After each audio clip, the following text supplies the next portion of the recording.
Today we did something a little different on Real Talk. My colleague from PragerU Kids, Jill Simonian, interviewed me.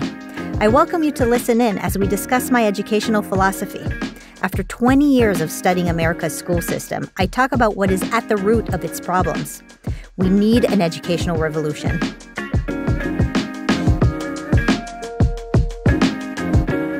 I'm very excited for this conversation today. I have learned a lot from you. Everyone knows you as the CEO of PragerU. We all know that you have children, 3 young children. But I think one of the things that we sometimes casually forget around here is that you actually started as an educator. And I've sat in your office and gotten all sorts of knowledge from you about the state of the education system and what schools are doing now.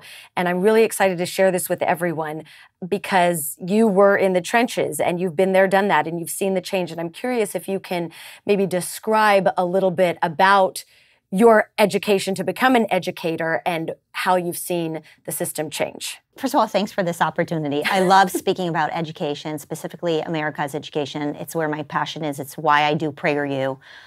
You're right, I did start as an educator. My whole journey, my whole career started as a teacher. I became a headmistress of a school. I taught every grade, kinder through 7th. But really my journey into the flawed education system that we're seeing in America has begun when I was getting my master's in education. And that was when I really noticed that there is an ideology that was really embedded into America's education system that simply just didn't make sense to me. It didn't seem to uphold the values of Americanism. It didn't seem to uphold the values of the things that I learned at home when it came to learning and teaching. And I think the biggest part for me going through the education system and getting my master's in education was that I wanted to know what are the basics that a child should learn in order to be successful. And every time I searched for it, I didn't really get clear answers. And I don't know that other teachers who are listening into this conversation feel any differently. Do you leave getting a master's in education or a credential feeling like you really know what a child should learn every single year? Do you really know what would mean that you have done a good job for your classroom or for your students? I think much of it was kind of this open-ended fluff to me. And, theories like John Dewey's theory and this child-based education where the child is the driver of what's being taught in schools kind of frustrated me even when I was still in my 20s. Wow. And I heard you tell a story that I want you to repeat here.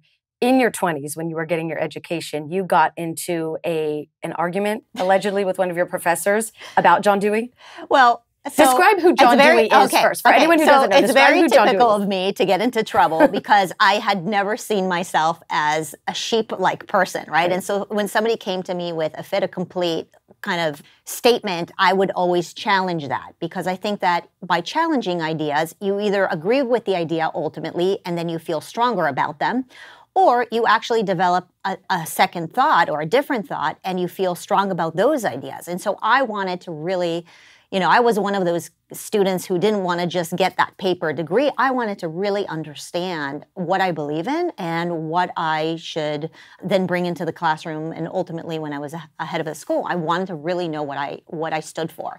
And so I remember having an argument with my philosophy professor in ed school.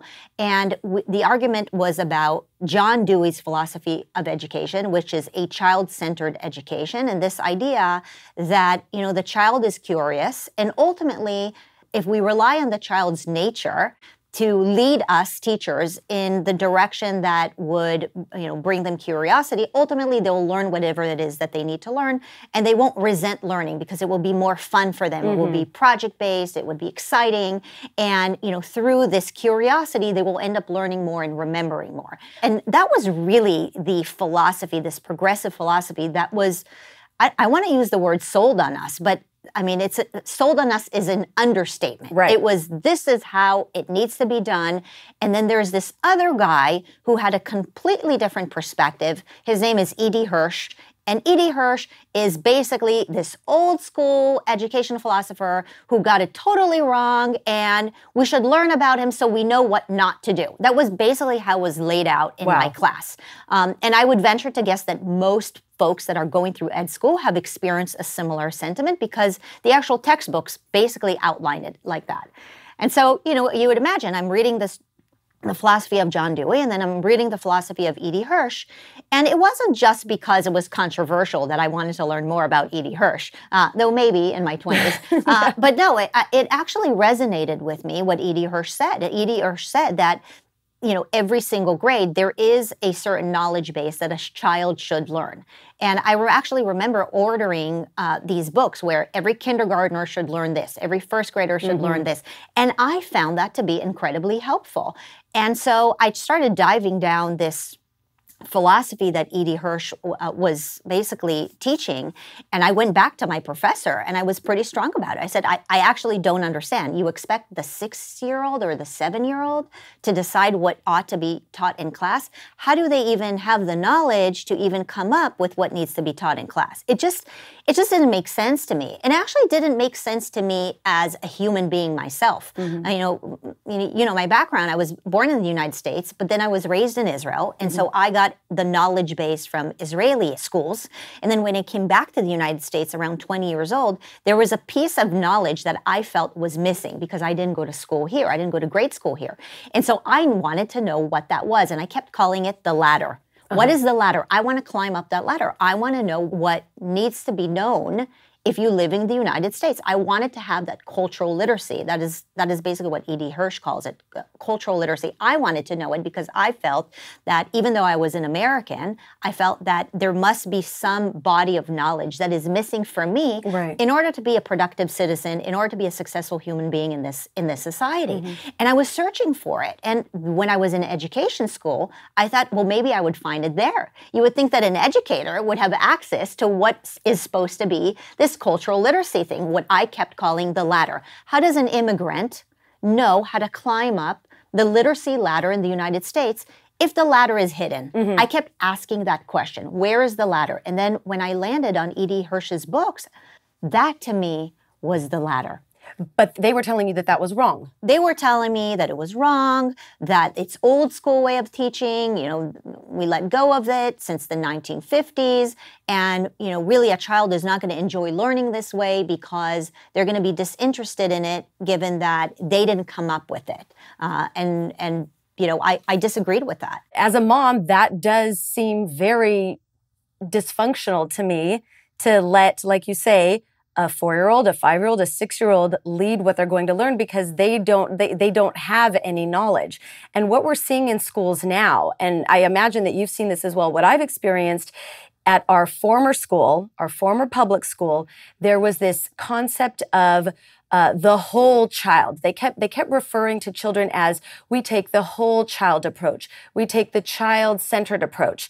And they have really neglected to teach the basic skills of, like memorizing classic poems, memorizing math facts.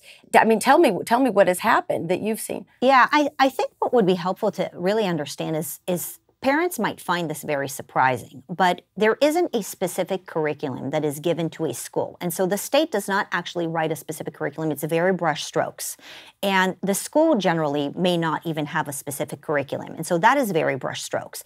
And so you hire these 20-something-year-olds, and obviously, there are teachers that are older. Ultimately, you hire teachers and you give them this very open-ended, not knowledge-based curriculum. It's supposedly skills-based. And so, they're supposed to think critically and all of these different fancy words. And essentially, if you think about taking a classroom from kindergarten through 8th grade, but not having an actual knowledge-based ladder, as I call it, every year a new teacher comes in and they have to basically almost guess what the different individuals in their classroom had learned last year. And so you can't build upon a knowledge. You're supposed to build upon a skill. But the skills can't be really learned without having a knowledge. And so I'll give you an example. Let's say you're teaching music. And this is an example that E.D. Hirsch talks about in this book, which I highly recommend. I know it has changed the lives of many people that have come to work here because I hand it to every educator that works with us.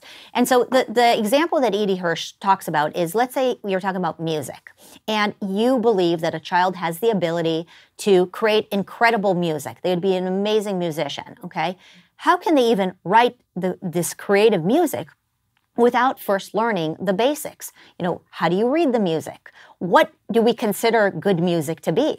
If they don't listen to other types of music, how are they going to compose brilliant new music? Well, they can't. And so essentially we're doing the same thing with our education system. If we don't believe that there are any basic knowledge, skills that kids need to go through from year to year, how will they excel at anything? How do you think critically about something that you have no basic knowledge in, right? And so there's been such a focus on these fluffy words. I just call them fluffy fluff words because they sound really good, like social emotional learning and critical thinking.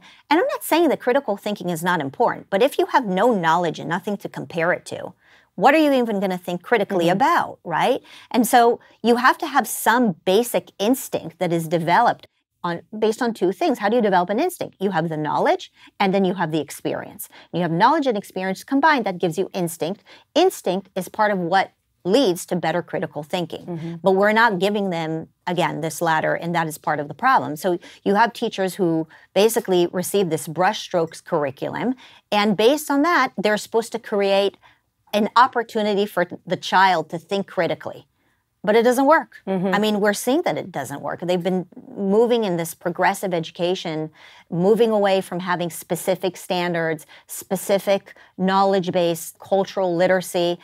They've been moving in this direction for many, many years. And even though America is investing more and more dollars into the education system, our actual system is going downhill. And so the child-centered education is kind of the John Dewey progressive approach where you would kind of really go with what the child is curious about and is interested in. And that, while the teacher is a chaperone, is not necessarily preaching the class, and right, it's like they don't want the teachers to be preachers. Then there's the knowledge-based education where you have a specific body of knowledge that is delineated based on a specific amount of time where a child needs to learn whatever it is that is decided upon before even entering into the classroom, right? And so the teacher's job is to actually be a sage on the stage, right? It's like they don't want this sage on the stage, but the knowledge-based educator is a sage on the stage. And so the knowledge-based education is really interesting, and there are many areas actually where knowledge-based education has proven to be very effective. I'll give you a personal example with my own children. Oftentimes when I would send them to school before I put them in a knowledge-based curriculum, and knowledge-based curriculum, interestingly enough, is the way Jews actually teach Judaism. Orthodox Judaism uses a knowledge-based curriculum to teach basically the Torah, the Bible, and the Talmud, and all of the things that we're supposed to teach. And I don't know if they actually use this phraseology, but when I'm watching how the curriculum is delineated and written up for the Jewish schools, or specifically Orthodox schools, let me just add that, I actually say to myself, wow, that is actually a knowledge-based curriculum. They're supposed to learn these verses and this kind of information. And then once they learn the knowledge, they're then applying the critical thinking based on the knowledge that is being taught there. And so, personal example, I would send them to not knowledge-based schools, and I would pick the kids up. What did you learn today? Nothing. Right. Nothing? You didn't learn anything today? Nothing. I'm sure there are a lot of parents listening to this conversation who can totally relate to this. Like, really? You were there for 8 hours and I spent $20,000 or $30,000 on the school and you learned nothing?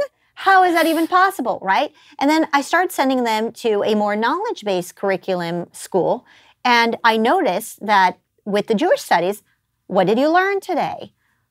And they would specifically tell me what they learned today. Today, we learned that Moses, he had, went against the Pharaoh and said, let my people go, et cetera, right? There was a specific story. And by the way, their other friends learned the same thing, even though they were in the other classroom. And they were also, and then my son said to my daughter, oh, I remember learning this last year, right? And so they picked up on that knowledge.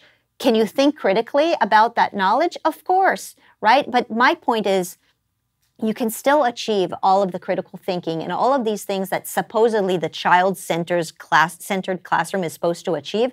You can actually achieve it better in a knowledge-based education because you then get both the knowledge and the opportunity to think about it critically, where with the child-centered classroom, you don't have either one of those opportunities. Right. And so I think it's really fascinating to look at, Orthodox Jewish curriculum and how it's very intentional. in what is being taught. There is a ladder. You know what you're going to learn every single year, and you build upon it. And it is almost no wonder that the Jews have been able to preserve this body of knowledge because of this knowledge-based education, right? There is a very clear understanding of what you're supposed to learn. You know the stories, you know the rules, you know the laws, you know the characters, and you know that you're going to learn it every single year, and you know you're going to build upon it. And so I think it's a brilliant way to educate, and there's so much to learn from it. And given that it's been done for so many years, it's worth paying attention to. And I know that there are many Christian schools who do a similar thing. I mean, you send your kids to a school, and oftentimes you ask them, what did you learn? Nothing. You send them to Sunday school. What did you learn? They tell you all everything, the stories, right? Yep. They know the stories, and then they meet another person from another state, and they know that story too, and that creates fibers and connections and fellowship, and a big part of this cultural literacy that we need to have across the board, not just in Bible studies. We need to have it for other disciplines as well. We've recently seen an abandonment of the classics. Kids are not being taught Shakespeare anymore because Shakespeare is an old white guy who's seen as irrelevant from the woke left. They're not being taught about the Greek philosophers. They're not being taught about Greek mythology, all of these stories. A lot of the new teachers now say, well, those are irrelevant, they're old-fashioned. But we've seen the decline in I want to say the quality of knowledge that students are learning. Why are those classics still important? Well, I mean, I think the classics are important because if you don't understand how Western civilization has been built, then you don't understand America today.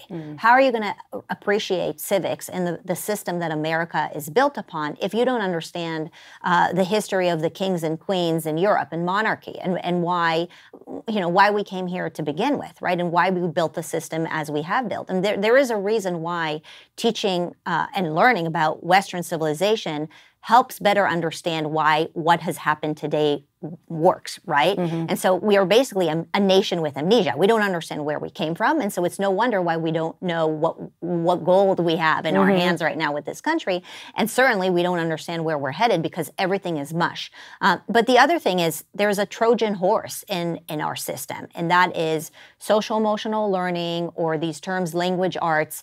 Language arts used to be reading, writing, and literacy. And within literacy, there were specific bodies of art that children were supposed to learn and oftentimes even memorize, right? It wasn't because it was just fun and they enjoyed it and whatever. It was part of the system. Those were the notes that the musicians needed to learn in order to later on create this beautiful body of art, right? And it's the same thing with social emotional learning. It is so vague. What is it really? Nobody knows. Really? It's a Trojan horse. And so 10 years ago, social emotional learning was something. 10 years later, today, it's woke ideology. It's critical race theory. It's, equity. It's all of this stuff that we don't want to see in there. But we've allowed the system to have this Trojan horse that really takes on hours of our students' time and basically teaches something that is not measurable, they're not accountable for, and is ever evolving, and so we can't even catch it. Look, why can't we have a system where the parent knows in advance what their child is going to learn for the rest of the month, and at the end of the month, we receive some sort of checklist of what has actually been taught. And if I move my child from one school to another, or if the teacher switches, the teacher knows what is expected of a child to learn in kindergarten, second grade, fourth grade, sixth grade, etc.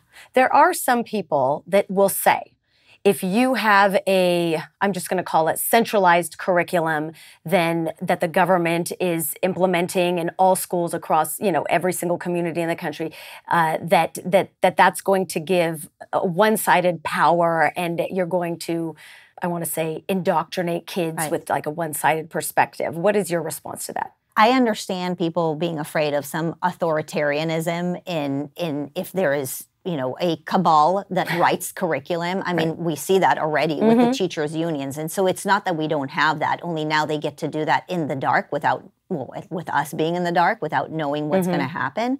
And there's, of course, a risk to every system. But in my opinion, if there is transparency in the curriculum that is written, and we are able to hold the people who write it accountable. There would be elected officials that hopefully without cheating, we can actually vote for them. Right. But at the very least, if we have some transparency, then we can hold those elected officials accountable for a curriculum that is written, and we would be aware of what is happening. There isn't going to be a system that deals with millions of people that is going to be absolutely perfect. There's always going to be room for some sort of criticism. But if you look at the 1950s, when there was a knowledge-based education system where kids did go and memorize the Pledge of Allegiance or, the great poetry, the states, the states, capitals, the presidents, and all of that body of knowledge was actually provided to these children.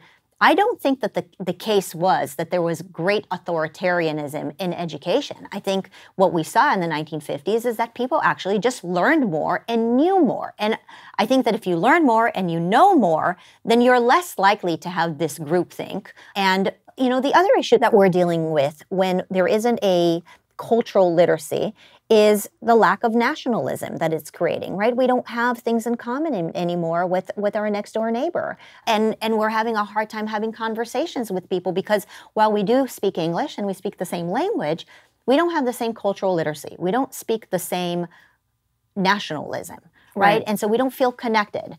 How do you feel connected with someone? When you have something in common. When you have a shared history. Correct. You have a shared history. You have some sort of shared commonality beyond just the spoken word. And that used to be what the schools did for us in America. They used to be a great vehicle for the melting pot versus what right now is celebrated is some fruit salad. Where it's like, okay, we're all here, but you can be a banana and I can be an apple and we can just never interact, but both live in America. No wonder we can't really get along. And I think that by having cultural literacy, by actually teaching a knowledge base that, really is celebrating basic patriotism will actually bring all of us closer and make us like one another a little more, which seems to be the opposite direction of where America is headed, and it is quite a dangerous direction. It is a dangerous direction, and that is one thing I want, because I have read this book. You did suggest this to me, and it really did open my eyes and mind to something that I was really clueless about how many decades this really has been dismantling our education system. And this first chapter right here, when our schools abandoned commonality, we became a nation at risk. That's not hyperbole. I don't think that's hyperbole at all, because there are a lot of people who say that what's happening in the education system now with taking away this knowledge base really is a hijacking of our country. How do we course correct this?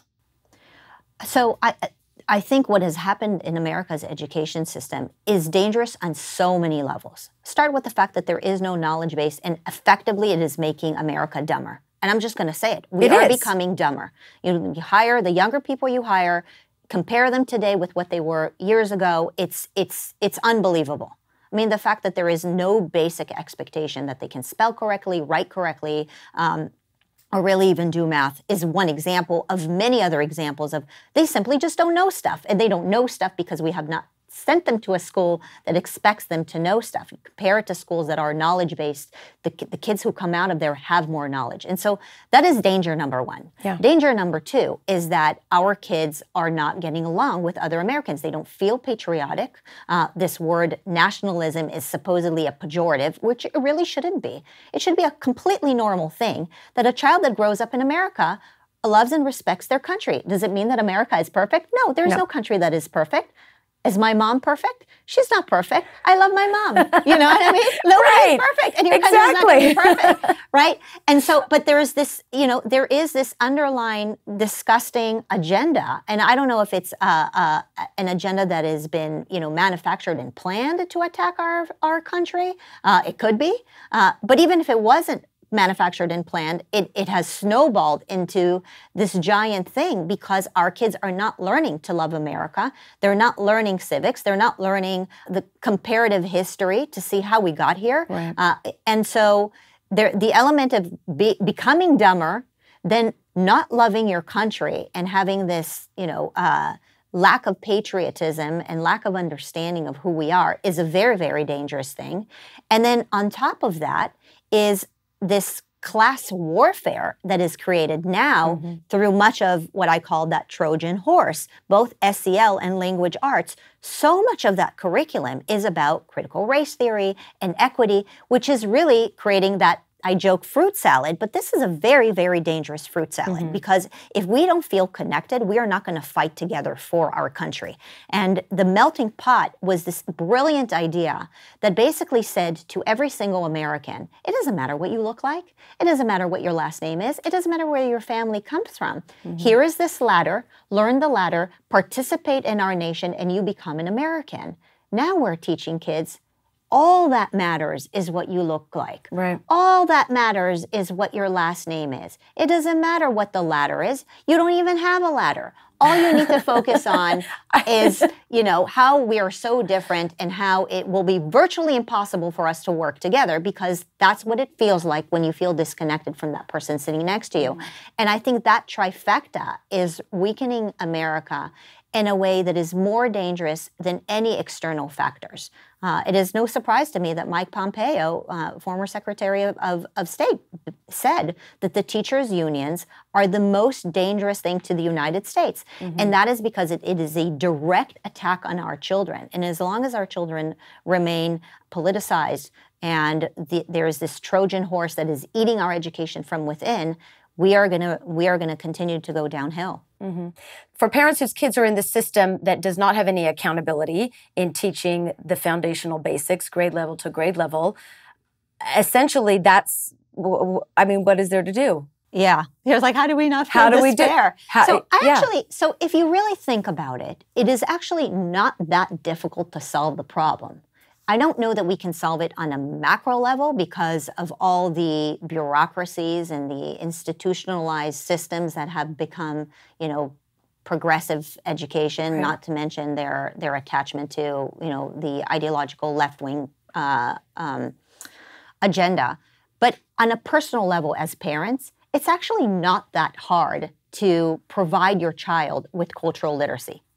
The sad thing is that most of the people that are probably listening to this interview are the type of people that could help their kids, but most people are not going to listen to this interview and most people will not know how to do it. But if you're the type of person that can read, can buy a few books, you can do it on the weekends. You can inoculate your child on the weekends. You can actually figure out what are the basics to understand America or to understand the cultural literacy that we need to understand Western civilization or even financial literacy, right? You can actually do that as a parent.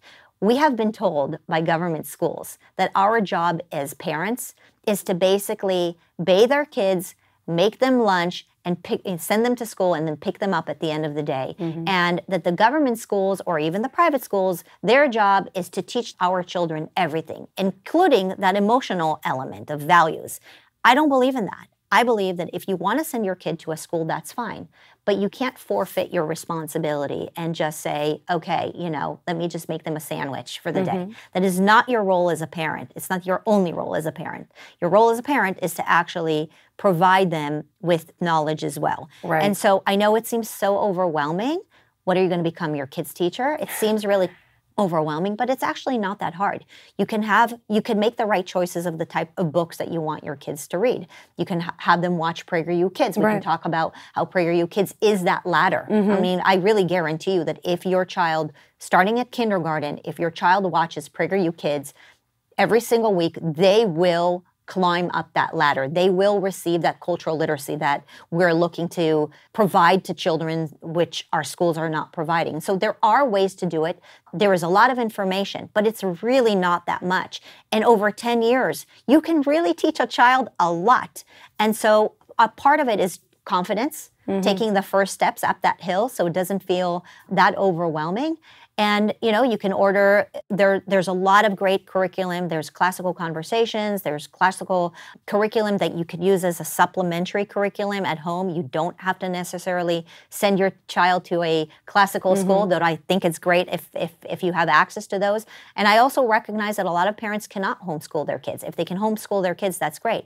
But if they can't, then at the very least, you can inoculate them and provide them with what I call that ladder of teaching them some of those basics. Well, the interesting thing for me is that, I was very, very clueless about how our system has become so dysfunctional. And the scariest part is really understanding how much education was lacking within myself. But now that I, as a parent, have seen this, I can't unsee it. Mm-hmm. I'm going to play devil's advocate a little bit, because you did talk about standards and how we definitely need to have standards from grade level to grade level. Some people take the approach that standards are useless. Your response? I think that there's no area in our life where we accept the idea that standards are useless, except when it comes to our children. Name a person who runs a business that doesn't have a certain standard for the people that work with them. I mean, having no standards is just so unfair. Why not hold teachers accountable? Mm-hmm. Why not hold parents accountable? Why not hold bureaucrats accountable? And you know what? Let's hold our children accountable, because they can achieve. But if we don't hold them accountable, we're telling them that we don't believe in them. And so to not have standards, I think is what has got us to this place.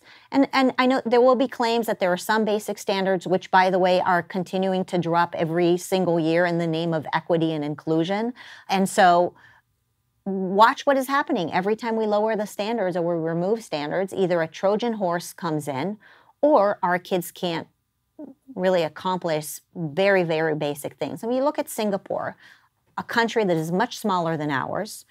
Their reading and math abilities are so superior to the United States. They don't have the same budget that we invest in our kids. And why is that? And so one of the reasons that is because they do have standards. Mm-hmm. They have a knowledge-based curriculum with specific standards.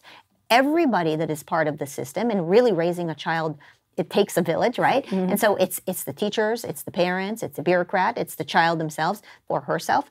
All of those folks are involved in the raising of a child and having them climb up the ladder. When you don't have them climb up a ladder, if you don't know what the ladder is, I don't know what you're going to climb up. Mm-hmm. And so, no, I think not having standards for any human being is incredibly unfair. It is. This shift in curriculum did not happen overnight. It's taken decades. How many decades do you think it's going to take to undo it? Well, you know what I would say? I think we're in the middle of an educational revolution, because it has gone so bad for all kinds of different reasons, and maybe the lockdown, I don't call it the pandemic, I call it the lockdowns, but maybe the lockdowns have provided us some sort of silver lining that we can see, and that I feel like I have been advocating for a radical transformation in America's education system for many, many years. About 20, if I have to age myself. And, even 11 years ago when we started PragerU, that was very much part of, our agenda here, is to really push for real change and real education with concrete knowledge and expectations of both educators and students. And it was difficult for me to get people to really understand what is happening. And then you fast forward to what has happened over the last 2 or 3 years. I think parents have been waking up in a way that I have never seen them awake.